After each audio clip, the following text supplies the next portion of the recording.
6. Hair al-Nasaj bersumpah tidak makan ruthab, kurma. Hair al-Nasaj. Sufi ini berasal dari kota Samir. Dalam Tabakat al-Sufiyah, kota Samir terletak di Irak dan menjadi kota kedua setelah Baghdad pada masa Abbasiyah. Nama Hair al-Nasaj bukanlah nama aslinya. Nama aslinya adalah Muhammad bin Ismail al-Samiri.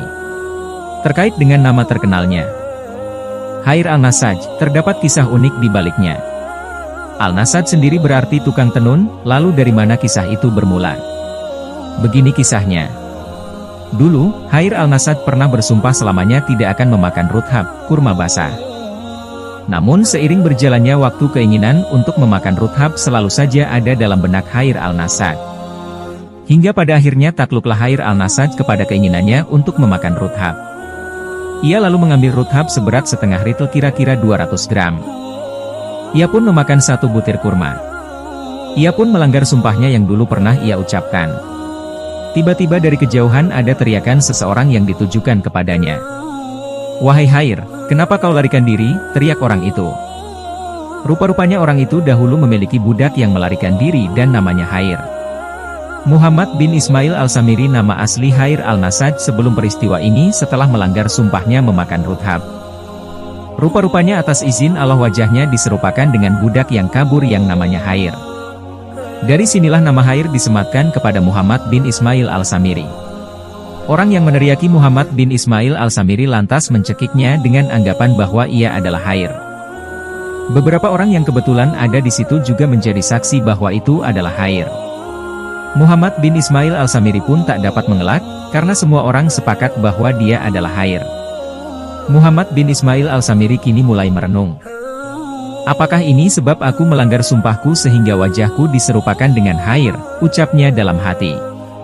Lantas, dengan penuh keyakinan bahwa yang ia tangkap itu adalah Hair. Orang yang meneriaki yang tak lain adalah majikan Hair itu lalu membawa Muhammad bin Ismail al-Samiri ke tokonya dan menyuruh Muhammad bin Ismail al-Samiri untuk menenun. Nah, dari sinilah sematan al-Nasaj yang berarti tukang tenun menempel pada Muhammad bin Ismail al-Samiri.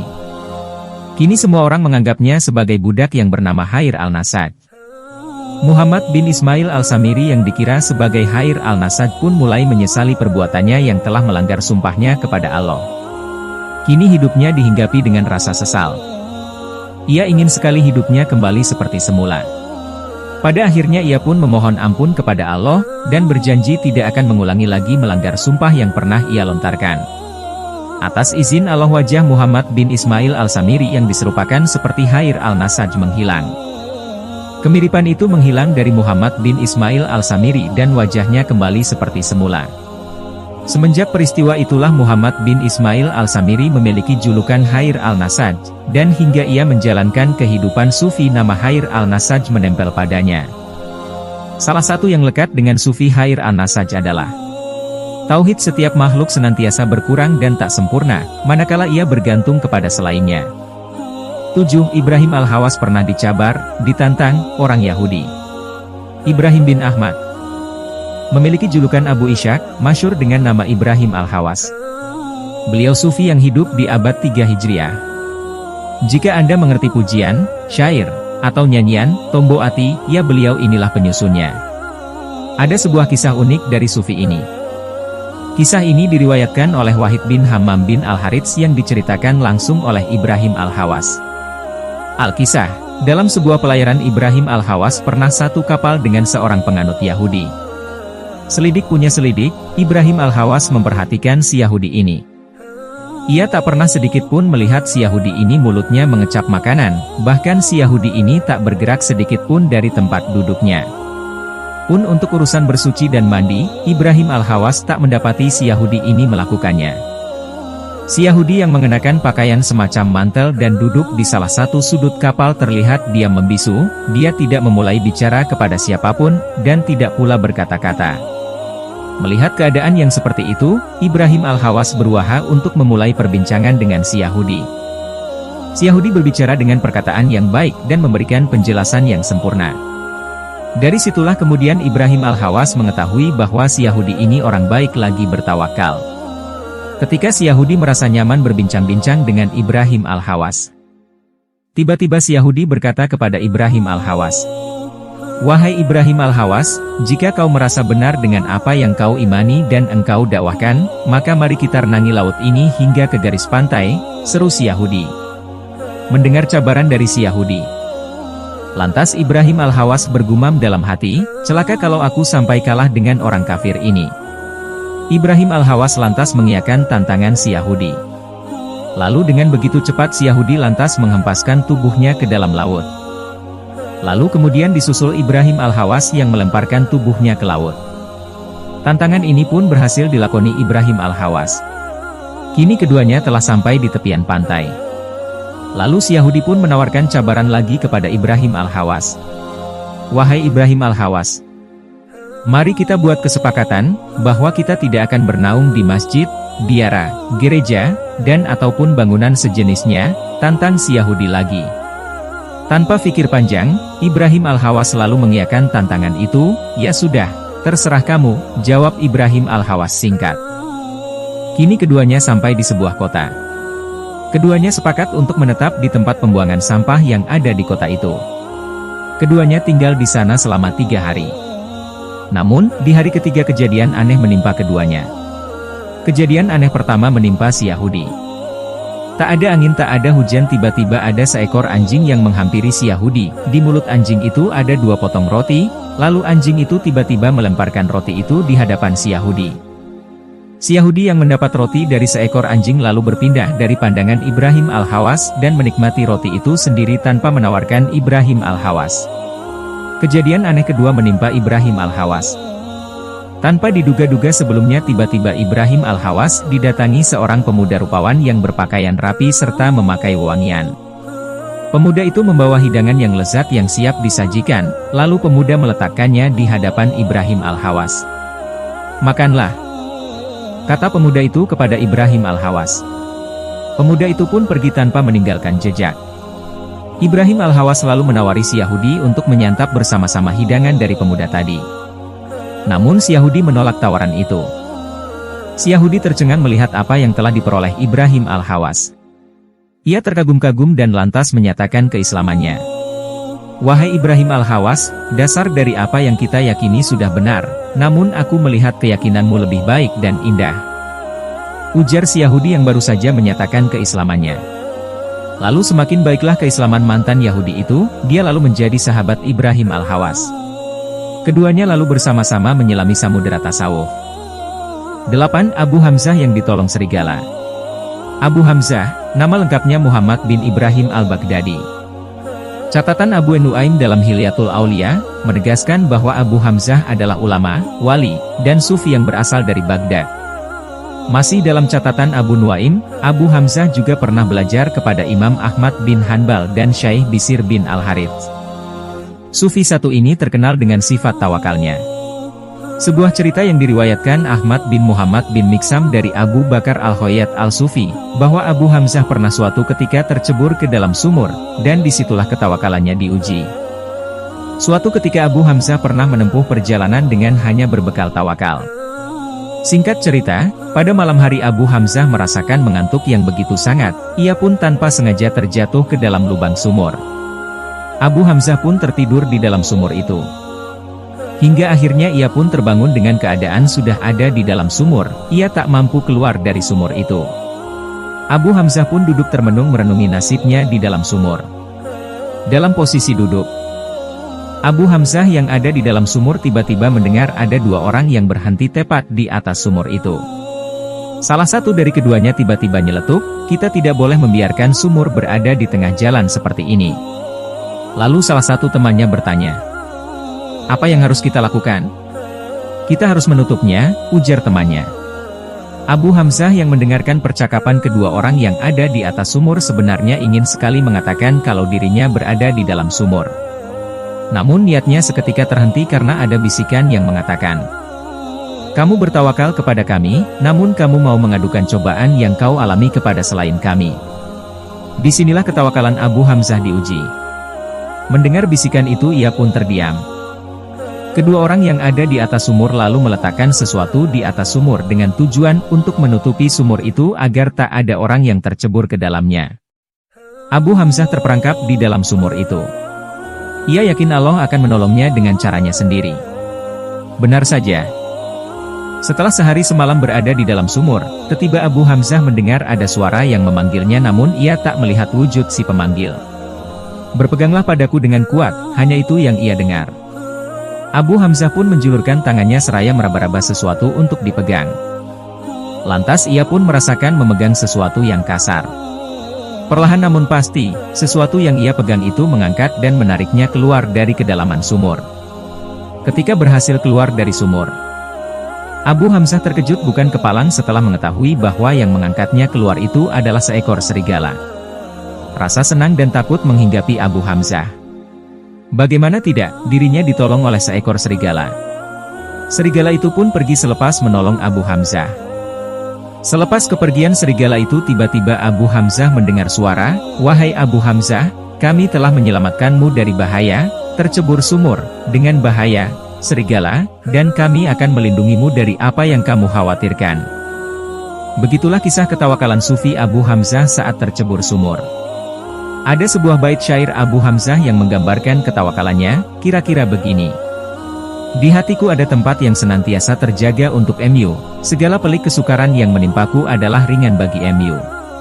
9. Al-Myu'annisi bernazar tidak makan daging gajah. Abu Nuaim al-Asfahani dalam Hilyatul Aulia, pernah menyebutkan bahwa tamai sekali penduduk Masyrik, Timur, yang hidup sebagai sufi. Orang-orang Masyrik itu lalu disebutnya dengan julukan, Syumusu Ahli Al-Masyrik, mentari-mentari penduduk Timur. Salah satu dari sekian banyak, Syumusu Ahli Al-Masyrik, ini adalah Syekh Al-Myu'annisi. Al-Myu'annisi juga dikenal dengan Abu Abdillah Al-Kalanisi. Dalam kitab Hilyatul Aulia, Syekh Abu Nuaim tidak menjelaskan secara detail biografi Al-Myu'annisi. Namun jika merujuk pada istilah, Syumusu Ahli Al-Masyrik, maka sudah pasti Al-Myu'annisi ini merupakan penduduk wilayah Arab Masyrik, yang meliputi, Arab Saudi, Irak, Kuwait, Libanon, Mesir, Oman, Palestina, Somalia, Sudan, Syria, UAE, Yaman, dan Yordania. Namun kali ini akan menceritakan ulang kisah Al-Myu'annisi yang bernazar tidak akan makan daging gajah. Kisah ini termaktub dalam Hilyatul Aulia jilid 10. Al-Kisah, Al-Myu'annisi ini masyhur dengan sifat jujur dan selalu menepati janji. Suatu ketika Al-Myu'annisi pernah menempuh perjalanan yang mengharuskan ia menyeberangi lautan dengan menggunakan kapal. Tentunya Al-Myu'annisi tak sendirian, dalam kapal itu juga ada beberapa orang yang hendak menyeberang. Tanpa disangka sebelumnya, tiba-tiba badai kencang menerpa kapal yang Al-Myu'annisi tumpangi. Terkejutlah beberapa penumpang di dalam kapal, panik tak karuan. Beberapa dari mereka merafalkan doa dan melontarkan nazar seraya berharap keselamatan kepada Allah. Al-Myu'annisi yang masyhur dengan ketepatannya dalam menepati janji lantas didesak untuk bernazar. Janji saja ditepati apalagi nazar. "Wahai Al-Myu'annisi, kami semua telah bernazar kepada Allah seraya meminta keselamatan, maka bernazarlah engkau agar diberikan keselamatan." Desak beberapa orang kepada Al-Myu'annisi. "Aku tak memiliki apapun untuk nazarku," ujar Al-Myu'annisi yang memang hidupnya serba kekurangan. Namun beberapa dari penumpang kapal itu terus saja mendesak Al-Myu'annisi untuk bernazar. Ya sudah. Aku bernazar jika Allah membebaskan dan menyelamatkanku dari badai ini, maka aku bernazar tak akan memakan daging gajah." Al-Myu'annisi berikrar. "Nazar macam apa yang kau ucapkan? Apakah ada orang yang memakan daging gajah?" tanya beberapa orang keheranan. "Demikianlah yang ada dalam batinku dan Allah menuntunku untuk mengucapkannya." Al-Myu'annisi memberi pemahaman. Badai yang begitu besar memecah belah perahu, Al-Myu'annisi dan beberapa penumpang kocar-kacir. Mereka terdampar. Namun kesemuanya berhasil selamat dan terdampar di tepi pantai. Al-Myu'annisi dan beberapa penumpang terdampar berhari-hari tanpa merasakan makanan sedikit pun. Ketika mereka semua duduk-duduk dengan rasa lapar yang sudah tak tertahan, tiba-tiba datang seekor anak gajah. Mereka pun lalu memburu dan menyembelih anak gajah itu. Mereka pun lantas menyantapnya dan lalu menawarkannya kepada Al-Myu'annisi. Al-Myu'annisi lalu berkata, "Aku telah bernazar dan berjanji kepada Allah untuk tidak memakan daging gajah." "Sudahlah Al-Myu'annisi, kita semua dalam keadaan terdesak. Dan kau boleh membatalkan nazarmu itu karena keterdesakan ini," ujar beberapa orang memberikan penjelasan. Namun Al-Myuanisi yakin kalau selamatnya ia dari terpaan badai lantaran nazar yang ia lakukan, dan ia pun harus memegang teguh nazar itu di hadapan Allah. Al-Myuanisi pun mengabaikan ajakan orang-orang, dan tetap menjalankan nazarnya. Sementara orang-orang tetap saja melahap daging gajah itu hingga mereka kenyang dan akhirnya tertidur. Ketika semua orang tertidur pulas, sementara Al-Myuanisi masih terjaga dan merasakan lapar yang begitu sangat, tiba-tiba datang induk gajah yang mencari anaknya melalui jejak kaki si anak. Si induk gajah mengendus-endus setiap jejak anaknya, sepertinya si induk gajah mengenal betul bau tubuh dari anaknya. Induk gajah akhirnya menemukan belulang anaknya. Tak berhenti sampai di situ, indera penciuman sang induk gajah lalu mengantarkannya pada gerombolan orang-orang yang tertidur pulas. Induk gajah itu lalu mengendus satu persatu orang-orang itu. Setiap kali ia mencium aroma anaknya pada setiap orang itu, induk gajah itu pun lantas menginjaknya lalu membunuhnya. Hingga akhirnya terbunuhlah semua orang yang memakan anak gajah tadi. Kecuali Al-Myuanisi yang memang tak memakan anak gajah itu dan sang induk tak mencium aroma anaknya pada tubuh Al-Myuanisi. Kini tersisa Al-Myuanisi dan induk gajah. Si induk gajah lalu mendekat kepada Al-Myuanisi, lalu memutar-mutar ekornya dan berisyarat dengan belalainya. Seakan-akan ia menyuruh Al-Myuanisi untuk menaiki punggungnya. Namun Al-Myuanisi diam saja. Si induk gajah lagi-lagi melakukan isyarat itu, kini Al-Myuanisi mengerti bahwa si induk gajah menginginkan ia agar menaiki punggungnya. Naiklah Al-Myuanisi di atas punggung induk gajah itu. Malam pun tiba, induk gajah lalu membawa Al-Myuanisi ke suatu tempat di mana terdapat banyak tumbuh-tumbuhan dan kerumunan orang. Kemudian si induk gajah menekuk kakinya, sebagai isyarat untuk turun. Al-Myuanisi pun turun di tempat itu. Induk gajah itu lalu pergi dengan langkah yang begitu cepat. Saat memasuki pagi, Al-Myuanisi melihat sekitarnya banyak sekali tetumbuhan. Orang-orang yang merasa asing dengan Al-Myuanisi lalu membawa Al-Myuanisi untuk dihadapkan kepada raja. Dengan bantuan penerjemah raja, Al-Myuanisi menceritakan ihwal kejadian yang menimpanya. Orang-orang terheran dengan cerita Al-Myuanisi, karena jarak pantai menuju dengan tempat mereka harusnya ditempuh dalam waktu 8 hari. Namun si induk gajah membawa Al-Myuanisi dalam waktu hanya semalam saja. Akhirnya, untuk sementara waktu Al-Myuanisi tinggal bersama orang-orang itu, dan selang beberapa hari kemudian Al-Myuanisi diantar pulang kembali ke tempat asalnya. 10 Shibl Al-Madari makanannya dicuri Raja Wali. Shibl Al-Madari, termasuk salah satu dari sekian banyak syumusu ahli Al-Masyriq, mentari-mentari penduduk timur yang disebutkan oleh Abu Nuaim Al-Asfahani dalam Hilyatul Auliya. Seorang sufi, wali yang masyhur dengan sifat lemah lembut dan welas asihnya. Al-Kisah. Suatu ketika Shibl Al-Madari ingin sekali makan daging. Singkat cerita didapatkanlah daging itu oleh Shibl Al-Madari. Dalam Hilyatul Auliya, tidak disebutkan dari mana muasal daging itu, yang jelas daging itu sudah didapatkan Shibl Al-Madari. Bergegaslah Shibl Al-Madari pulang ke rumahnya dengan membawa daging. Shibl Al-Madari ingin istrinya memasak daging itu untuknya. Belum sempat sampai rumah, daging yang Shibl Al-Madari bawa tiba-tiba digondol oleh burung Raja Wali. Shibl Al-Madari yang masyhur dengan sifat lemah lembutnya lantas mengikhlaskan daging itu untuk burung Raja Wali. Rencana Shibl Al-Madari makan daging hari itu pun gagal sama sekali, ia lebih memilih berpuasa dan berangkat masjid. Sungguh malang nasib Shibl hari itu. Namun ia tetap menerimanya dengan tulus ikhlas. Raja Wali yang menggondol daging Shibl Al-Madari seolah mendapat rezeki tanpa diduga, namun apa boleh buat, tiba-tiba dari arah yang lain ada burung Raja Wali lain yang ingin menyambar dan merebut daging itu dari cengkeraman Raja Wali pertama. Saling berebutan daging antara kedua Raja Wali itu pun tak terhindarkan, hingga akhirnya daging yang diperebutkan itu jatuh. Walhasil, daging itu jatuh di hadapan perempuan yang tak lain adalah istri dari Shibl Al-Madari. Daging itu jatuh di sekitar tempat tinggalnya. Akhirnya dimasaklah daging itu oleh istri Shibl. Yang pasti Shibl Al-Madari pulang menuju rumahnya untuk berbuka puasa. Shibl pulang dengan harapan semoga ada makanan yang dihidangkan istrinya untuk berbuka. Sesampainya di rumah Shibl terkejut terheran-heran melihat istrinya menghidangkan daging. "Dari mana engkau mendapatkan daging ini wahai istriku?" tanya Shibl kepada istrinya. Istrinya pun menceritakan tentang dua Raja Wali yang berebutan daging dan lantas dagingnya terjatuh. Lalu dimasaklah daging itu. Sementara itu, Shibel menceritakan ihwal daging yang hendak dibawanya pulang tiba-tiba di gondol Raja Wali saat perjalanan menuju rumah. Mendengar cerita itu, lantas Shibel Al-Madari menangis sejadi-jadinya serasa berkata, "Segala puji bagi Allah yang tak pernah melupakan Shibel, meskipun Shibel kerap kali melupakannya." Wallahu alam.